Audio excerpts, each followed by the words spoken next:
उत्तर प्रदेश के एक छोटे से गांव बरईपुर की ये कहानी है। बरईपुर में वर्षों से एक अजीब अफवाह चली आ रही थी। लोग कहते थे कि आधी रात के बाद गांव के बाहर वाले पुराने कुएं के पास एक औरत दिखाई देती है।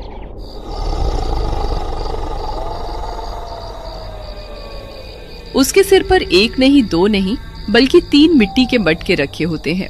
वो धीरे धीरे चलती हुई गांव की गलियों में आती थी। सबसे डरावनी बात यह थी कि किसी ने कभी उसका चेहरा नहीं देखा था। जो भी उसे देखने की कोशिश करता, अगले दिन या तो बीमार पड़ जाता या फिर गांव से गायब हो जाता था। गांव के लोग उसे 3 मटकों वाली चुड़ैल कहते थे, लेकिन कोई नहीं जानता था कि वो आखिर थी कौन। गांव में एक आदमी रहता था, राघव। वो शहर में नौकरी करता था। फिर एक दिन वो छुट्टी लेकर गांव आया। रात को चौपाल पर बैठा था, जहां उसके कुछ दोस्त औरत गांव वाले बैठे हुए थे। राघव उसी चुड़ैल को लेकर मजाक उड़ा रहा था।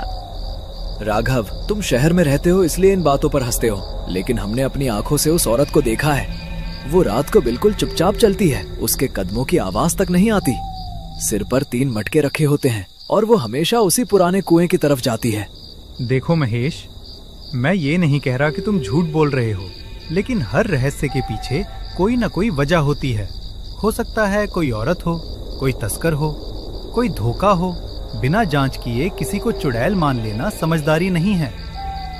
बेटा, हमने जिंदगी में बहुत कुछ देखा है, लेकिन ऐसा कभी नहीं देखा। करीब 25 साल पहले भी एक औरत इसी तरह दिखाई देती थी, फिर अचानक गायब हो गई।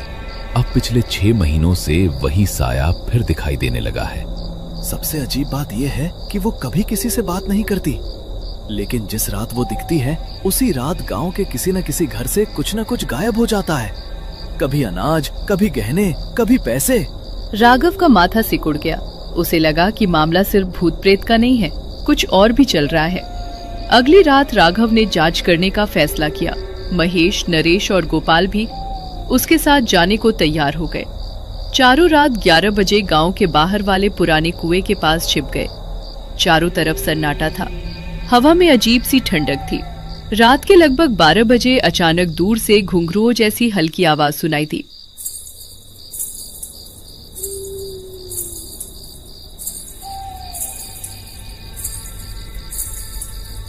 सभी चौकन्ने हो गए और फिर धुंध के बीच एक काली परछाई दिखाई दी। वो धीरे धीरे उनकी तरफ बढ़ रही थी।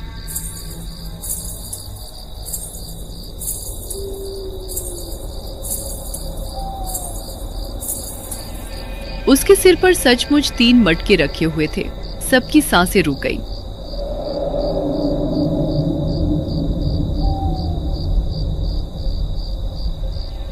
भगवान की कसम, यही है वो। मैंने इसी को देखा था। वो आकृति अब और करीब आ रही थी। उसने काला घूंघट ओढ़ रखा था, चेहरा पूरी तरह छिपा हुआ था। लेकिन सबसे अजीब बात ये थी कि तीनों मटके बिल्कुल स्थिर थे, जैसे किसी मूर्ति पर रखे हों। इतनी धीमी चाल में भी उनका हिलना तक नहीं हो रहा था। अचानक वो औरत कुएं के पास रुकी। उसने धीरे से पहला मटका जमीन पर रखा, फिर दूसरा, फिर तीसरा। इसके बाद उसने कुएं में झांक कर कुछ फुसफुसाया। आवाज इतनी धीमी थी कि कोई सुन नहीं पाया। फिर वो मुड़ी और अंधेरे में गायब हो गई। चारों दोस्त डरते डरते वहां पहुंचे। मटके अभी भी पड़े थे। राघव ने पहला मटका खोला।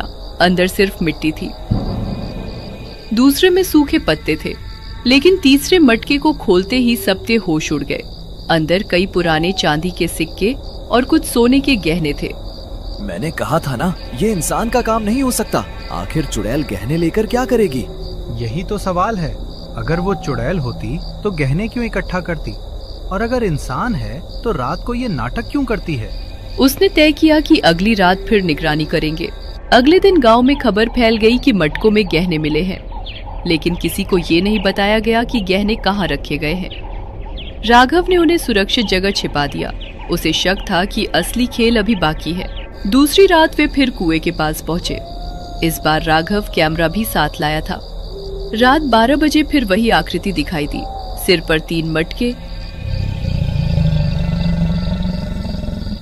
धीमी चाल, घूंघट, सन्नाटा। लेकिन इस बार राघव ने ध्यान से देखा और एक छोटी सी बात उसके दिमाग में बैठ गई। उस औरत की चाल बिल्कुल किसी बूढ़ी महिला जैसी नहीं थी। उसकी चाल मजबूत थी, जैसे कोई जवान आदमी भारी सामान लेकर चल रहा हो। औरत कुएं के पास पहुंची, लेकिन इस बार उसने अचानक कहा, जो भी मुझे देख रहा है वापस चला जाए, वरना अगली सुबह सूरज नहीं देख पाएगा। चारों के रोंगटे खड़े हो गए। आवाज किसी औरत की थी, लेकिन उसमें कुछ अजीब था, जैसे कोई जानबूझकर आवाज बदल रहा हो। राघव धीरे से उसके पीछे चल पड़ा। बाकी 3 दोस्त डर के मारे पीछे रह गए। औरत गांव के बाहर पुराने आम के बाग की तरफ बढ़ी।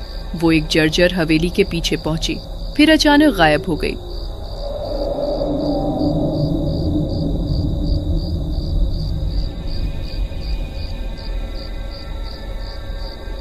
राघव दौड़कर वहां पहुंचा, लेकिन वहां कोई नहीं था। सिर्फ जमीन पर एक बड़ा पत्थर पड़ा था। उसने पत्थर हटाने की कोशिश की। पत्थर के नीचे लोहे का एक दरवाजा था। राघव की आंखें फैल गई। नीचे कोई गुप्त तहखाना था।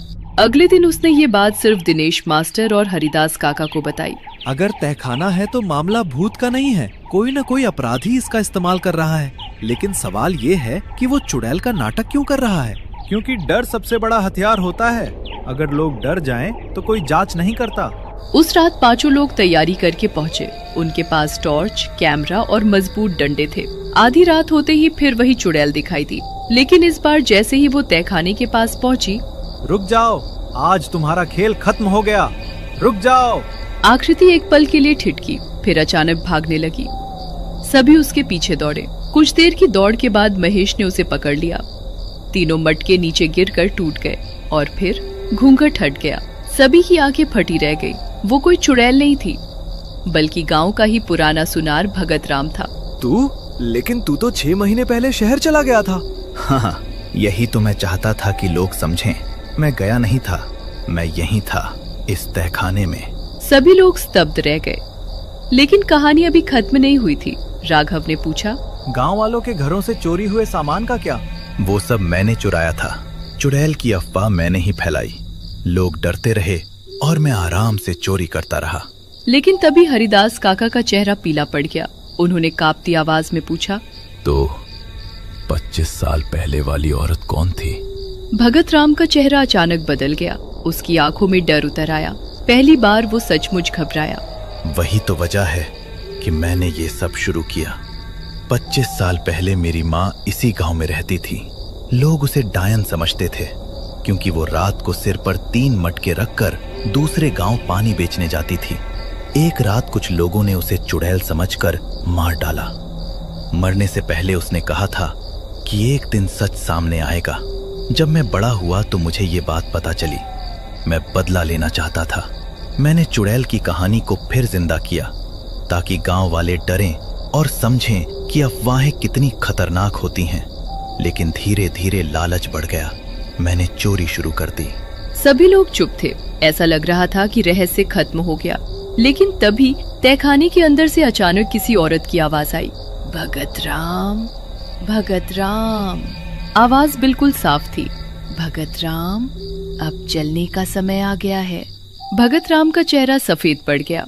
नहीं नहीं, ये नहीं हो सकता।